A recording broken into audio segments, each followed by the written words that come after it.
Episódio 3. Explosão Cambriana. Quando os animais se tornaram monstros, prepare-se, porque agora a história da vida na Terra vai deixar de ser silenciosa. Até aqui, você conheceu criaturas lentas, rastejantes que pareciam mais plantas do que animais. Mas há cerca de 541 milhões de anos, algo aconteceu que mudaria o rumo de tudo. Uma explosão de formas, cores, armaduras e garras. Um evento tão brutal e radical que ficou conhecido como a Explosão Cambriana. Foi nesse período que a natureza pareceu enlouquecer, experimentando novos corpos, criando predadores e presas, transformando os oceanos primordiais em um campo de batalha evolutivo. E é justamente essa transformação, quando os animais se tornaram monstros, que você vai presenciar agora. Imagine um cenário onde, até então, a vida era composta por criaturas moles, imóveis ou de movimentos tão lentos que predar não era uma opção. Mas com a chegada da Explosão Cambriana, surgiram os primeiros olhos, as primeiras mandíbulas, os primeiros esqueletos. O tempo da passividade havia acabado. A sobrevivência agora exigia defesa, velocidade e principalmente capacidade de matar. Não foi um evento instantâneo. Mas num curto espaço de tempo geológico, cerca de 20 a 25 milhões de anos, surgiram os planos corporais que definem todos os grupos de animais modernos. Foi a maior diversificação biológica que o planeta já viu. E no centro desse caos natural, surge a estrela do Cambriano, Anomalocaris. Com cerca de 1 metro de comprimento, Anomalocaris era um predador alienígena com olhos compostos, 2 apêndices frontais em forma de garras articuladas e uma boca circular com placas serrilhadas. Em um oceano dominado por seres de poucos centímetros, Anomalocaris era um verdadeiro gigante. Ele caçava trilobitas e outros organismos de carapaça dura, utilizando suas garras para capturar e sua boca giratória para triturar. Imagine a cena. Um ser ágil flutuando como uma engue assassina, detectando movimento com olhos compostos e atacando sem piedade.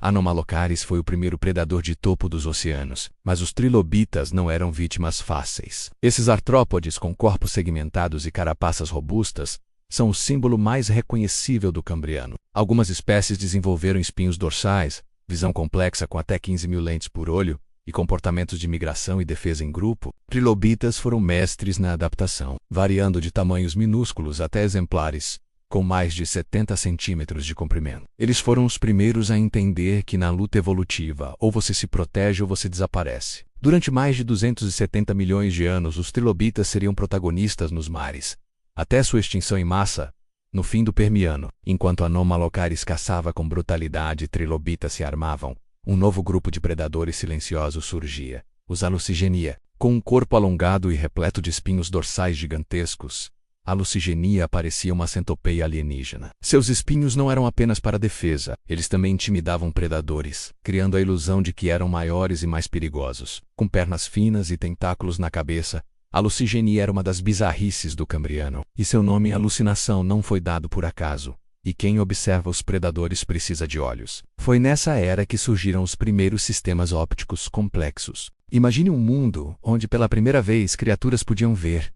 O surgimento da visão revolucionou a ecologia. Antes, a vida dependia apenas do tato e da química. Mas agora, com olhos compostos e percepção visual, os predadores ficaram mais eficientes e as presas mais paranoicas. O oceano, antes silencioso, tornou-se um palco de emboscadas, perseguições e caçadas brutais. No meio desse caos, surge um ancestral distante dos vertebrados Picaia gracilans. Com apenas 5 centímetros de comprimento, Picaia possuía uma notocorda, um precursor da coluna vertebral. Ele nadava com movimentos ondulatórios, tentando escapar dos caçadores do Cambriano. Picaia era frágil, indefeso, mas sua estrutura corporal simples daria origem, milhões de anos depois, a peixes, répteis, aves, mamíferos e, por fim, aos seres humanos. Era o começo de uma linhagem que revolucionaria a vida terrestre. Se você está curtindo essa jornada sombria pela explosão da vida, não esquece de deixar seu like e se inscrever no canal. No próximo bloco, vamos revelar os monstros mais bizarros do Cambriano. Criaturas que parecem ter saído de um pesadelo Lovecraftiano. Segura aí. Outro destaque da fauna cambriana foi Opabinia, um animal com 5 olhos e uma tromba flexível terminando em uma garra. Opabinia era um caçador de fundo, explorando sedimentos e capturando presas pequenas com movimentos precisos. Sua aparência era tão estranha que, quando foi apresentada à comunidade científica em 1912, os paleontólogos simplesmente caíram na risada. Mas Opabinia é um exemplo claro de como a evolução nesse período estava testando limites anatômicos sem nenhuma restrição estética. Na base da cadeia alimentar, criaturas como o Iwaxia e Odontogrefo se destacavam. O Iwaxia era um ser coberto de placas e espinhos, uma verdadeira fortaleza viva. que deslizava lentamente sobre o fundo oceânico. Já Odontogryphus, com seu corpo gelatinoso e fileiras de dentes, era um devorador de detritos. Cada um desses seres tinha um papel fundamental. Uns filtravam o solo, outros reciclavam matéria orgânica, garantindo que o ecossistema cambriano fosse funcional e letal. Mas nada era mais letal do que os embates entre Anomalocaris e trilobitas. Imagine o momento em que um Anomalocaris localiza uma trilobita desatenta, ataca com suas garras serrilhadas e tenta triturar sua carapaça com sua boca circular. A luta era brutal. Em muitos casos, trilobitas evoluíram defesas específicas, como enrolar-se em uma bola de espinhos, dificultando a predação. Foi a primeira vez que a corrida armamentista evolutiva se intensificou, gerando uma seleção natural sem precedentes. E o que causou essa explosão de vida tão repentina? Existem várias teorias. Uma delas é a do aumento dos níveis de oxigênio nos oceanos, que permitiu a existência de corpos maiores e mais ativos. Outra teoria aponta para a evolução dos olhos, que gerou uma competição visual intensa, desencadeando uma corrida evolutiva. Mas há também teorias geológicas e ecológicas, como a fragmentação dos supercontinentes e o aumento das áreas costeiras, criando mais nichos ecológicos. O certo é que a explosão cambriana foi um ponto sem retorno na história da vida. À medida que os milhões de anos passavam, os predadores do Cambriano começaram a evoluir em complexidade, e novos grupos começaram a dominar. Os primeiros vertebrados verdadeiros surgiriam no final do período Cambriano, levando a uma nova era de supremacia nos oceanos. Mas os fundamentos foram lançados aqui. Garras, olhos, dentes, armaduras, estratégias de caça e fuga. Foi no Cambriano que a natureza entendeu o conceito de predador e presa. E agora vem a pergunta mais sombria de todas. Por que tantas dessas criaturas simplesmente desapareceram? Muitos dos organismos do Cambriano não sobreviveram aos períodos seguintes. A competição intensa, as mudanças climáticas e a evolução de predadores mais sofisticados eliminaram grande parte da fauna cambriana. Mas os traços genéticos permaneceram. Cada animal que você conhece hoje é, de certa forma, um sobrevivente daquela era. Suas garras, seus dentes, seus olhos, tudo começou naquela explosão de vida. Porque no próximo episódio vamos mergulhar nos domínios dos gigantes blindados do Devoniano, os Dunkleosteus, peixes blindados de 10 metros, com mordidas capazes de partir tubarões ao meio. Se você achou que Anomalocaris era brutal, espere até conhecer os monstros que vieram depois. Já deixa seu like sombrio, se inscreve no canal, ativa o sino porque a série está apenas começando. Episódio 4. Dunkleosteus, o peixe blindado que transformou os mares em campos de batalha. O silêncio dos oceanos nunca mais foi o mesmo depois do surgimento do Dunkleosteus. Imagine um monstro colossal, com placas ósseas grossas como aço nadando nas águas do Devoniano, há cerca de 380 milhões de anos, partindo presas ao meio com lâminas ósseas afiadas que cortavam como guilhotinas vivas. Era o ápice da brutalidade pré-histórica nos mares. Dunkleosteus era mais do que um predador. Ele era uma fortaleza ambulante, um tanque de guerra biológico projetado para matar sem piedade. E no episódio de hoje, você vai mergulhar nas águas mais perigosas que a Terra já conheceu, onde Dunkleosteus reinava absoluto, transformando o oceano em um verdadeiro campo de batalha sangrento. O Devoniano ficou conhecido como a Era dos Peixes. Foi um período em que os mares foram dominados por uma diversidade absurda de criaturas aquáticas. Mas entre tubarões primitivos, peixes ósseos e seres de armaduras grotescas, Dunkleosteus se destacava como o monstro supremo. Medindo até 10 metros de comprimento e pesando mais de 4 toneladas, ele era uma parede de placas ósseas vivas. Mas não pense em um peixe qualquer. A mandíbula do Dunkleosteus era uma máquina de destruição. Diferente dos tubarões modernos, ele não possuía dentes de verdade. Em vez disso, tinha lâminas ósseas cortantes, afiadas como navalhas, capazes de gerar uma pressão de 8.000 psa, uma das mordidas mais poderosas da história dos vertebrados. Essa mandíbula não apenas esmagava presas, ela literalmente decepava corpos. Os fósseis encontrados revelam marcas de mordidas em outros Dunkleosteus, o que indica que essas criaturas não apenas caçavam outros seres marinhos, mas também se enfrentavam em duelos brutais. Um Dunkleosteus adulto era praticamente imbatível, mas os jovens eram vulneráveis, o que nos leva a crer que canibalismo era uma estratégia frequente. Imagine o cenário: um jovem Dunkleosteus nadando em águas rasas, até ser surpreendido por um colosso adulto, que o PT em dois, com uma única mordida. Nos oceanos do Devoniano, nem mesmo os Dunkleosteus estavam seguros de sua própria espécie. A estrutura corporal desse monstro era adaptada para o ataque. Sua cabeça e parte frontal do corpo eram protegidas por uma armadura de placas ósseas articuladas, uma verdadeira carapaça blindada. Mas ao contrário do que se imagina, isso não o tornava lento. Estudos biomecânicos mostram que Dunkleosteus era incrivelmente ágil para seu tamanho. Seus músculos eram capazes de impulsionar explosões de velocidade, permitindo ataques relâmpago a presas desavisadas. Esse predador não precisava de estratégia refinada. Ele era força bruta e eficiência predatória puras. Ele não precisava mastigar, bastava abocanhar e deixar as lâminas fazerem o trabalho sujo. Mas quem eram as vítimas do Dunkleosteus? A resposta é simples. Tudo o que estivesse em seu caminho. Trilobitas, placodermos menores, tubarões primitivos, ammonites, peixes ósseos. Nenhuma criatura marinha estava segura. Sua mandíbula era capaz de penetrar armaduras que, até então, garantiam proteção total contra predadores menores. Os fósseis de peixes com corpos inteiros mutilados são a prova concreta de que Dunkleosteus revolucionou o conceito de predador ápice. Ele transformou a cadeia alimentar dos mares em uma pirâmide de terror, onde no topo estava ele e nada mais. Se você está curtindo essa imersão no mundo sombrio do Devoniano, já deixa seu like sangrento e se inscreve no canal. No próximo bloco vamos revelar como Dunkleosteus redefiniu o conceito de predador e o que a sua anatomia brutal nos ensina sobre os limites da evolução. E não sai daí, porque a brutalidade só está começando. A anatomia do Dunkleosteus é um verdadeiro tratado sobre a evolução das armas naturais. Suas placas cranianas eram unidas por articulações especiais que permitiam uma abertura da boca em frações de segundo. Quando Dunkleosteus abria sua mandíbula,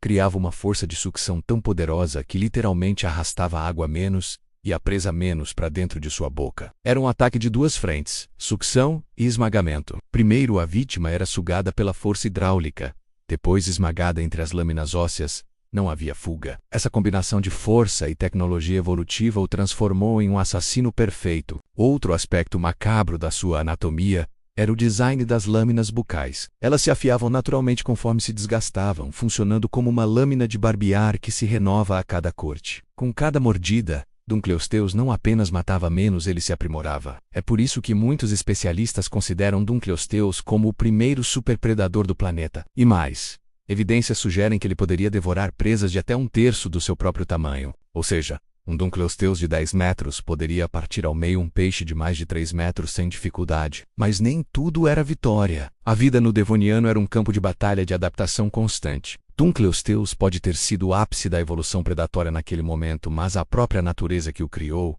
o destruiu. O final do Devoniano foi marcado por uma das maiores extinções em massa da história da Terra. Mudanças climáticas abruptas, queda nos níveis de oxigênio nos oceanos e um colapso nos ecossistemas marinhos selaram o destino do Dunkleosteus. Esse monstro blindado, que parecia imbatível, foi varrido dos mares pela fúria imprevisível do planeta. Mas seu legado não foi apagado. O conceito evolutivo de mandíbula de lâminas, blindagem corporal e ataque por sucção foi herdado por predadores subsequentes. Tubarões, peixes ósseos modernos e até algumas espécies de arraias mantêm aspectos dessa engenharia biológica. Dunkleosteus foi um projeto ousado da natureza, uma tentativa de criar o predador absoluto. E ele conseguiu por milhões de anos. Nenhum ser foi tão eficiente em matar. Mas a questão que mais intriga é: e se Dunkleosteus não tivesse sido extinto? Como seria a evolução dos mares se esse monstro tivesse sobrevivido ao evento de extinção? Será que ele teria dado origem a uma linhagem de predadores blindados ainda mais brutais? Teríamos hoje nos oceanos um equivalente aquático de dinossauro blindado? É uma hipótese que fascina paleontólogos até hoje. Dunkleosteus foi uma linha evolutiva que morreu cedo demais,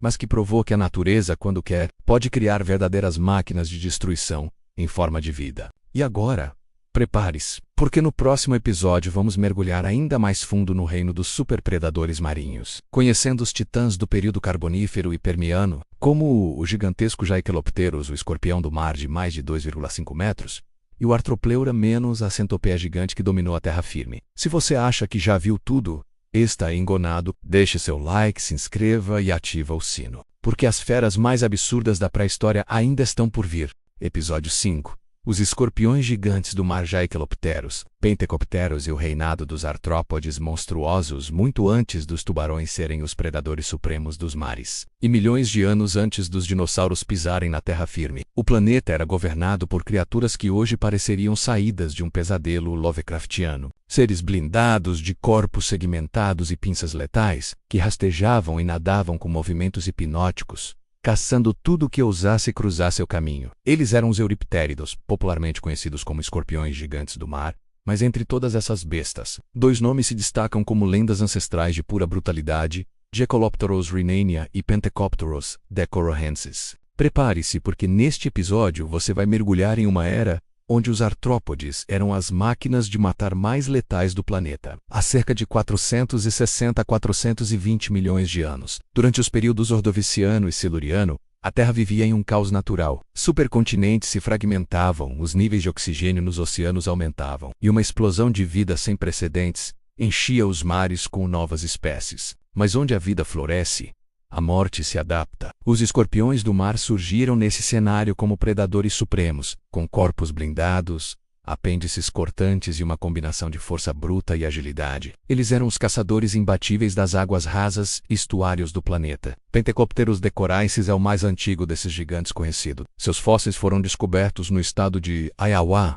nos Estados Unidos, datados de 467 milhões de anos atrás, com cerca de 1,7 metros de comprimento. Pentecopterus foi nomeado em homenagem aos navios de guerra gregos. As pentecôntoras devido à sua estrutura corporal alongada e design que lembrava um verdadeiro trireme assassino. Mas ao contrário dos navios, Pentecopterus não navegava as ondas. Ele patrulhava o fundo dos mares rasos, usando suas pinças frontais longas e afiadas para agarrar presas e seu corpo segmentado para deslizar silenciosamente no sedimento. Pentecopterus era um caçador de emboscada, preferindo atacar com precisão letal do que com velocidade. Era o mestre da paciência, aguardando que crustáceos, trilobitas ou qualquer outra criatura desavisada se aproximasse da sua zona de morte.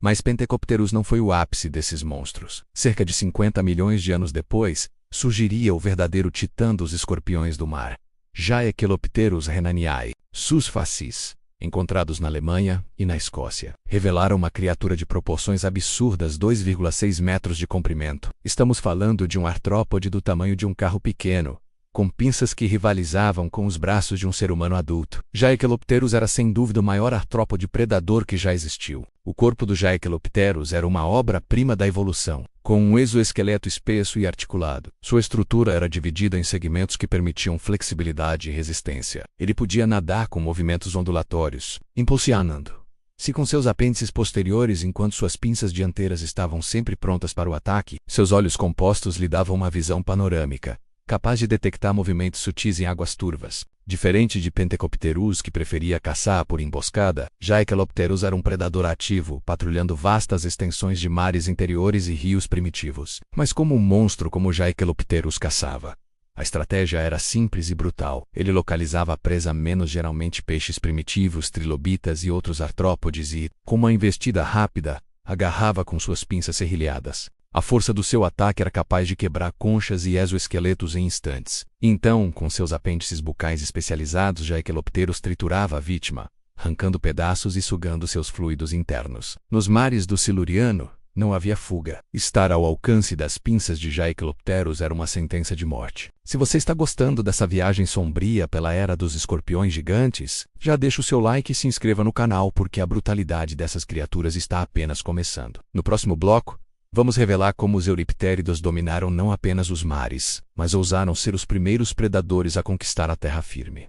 Você não vai querer perder. O sucesso dos euriptéridos não era apenas pela força bruta. Eles foram os primeiros a dominar uma estratégia que mudaria a história da vida: a transição do meio aquático para o terrestre. Embora a maioria dos escorpiões do mar fossem totalmente aquáticos, há indícios de que algumas espécies menores, descendentes dos gigantes como Pentecopterus e Jaekelopterus, começaram a explorar ambientes fora d'água. A estrutura de seus apêndices e a capacidade de reter umidade indicam que eles foram os primeiros artrópodes a realizar incursões em terra firme. Esses primeiros passos abriram caminho para a futura colonização dos ambientes terrestres pelos artrópodes modernos, como aranhas, escorpiões e insetos. Mas não pense que Jaekelopterus era invencível. Com o avanço da evolução, surgiram peixes ósseos mais ágeis, tubarões primitivos mais velozes e, o mais importante, predadores com mandíbulas internas capazes de morder com força de dentro para fora.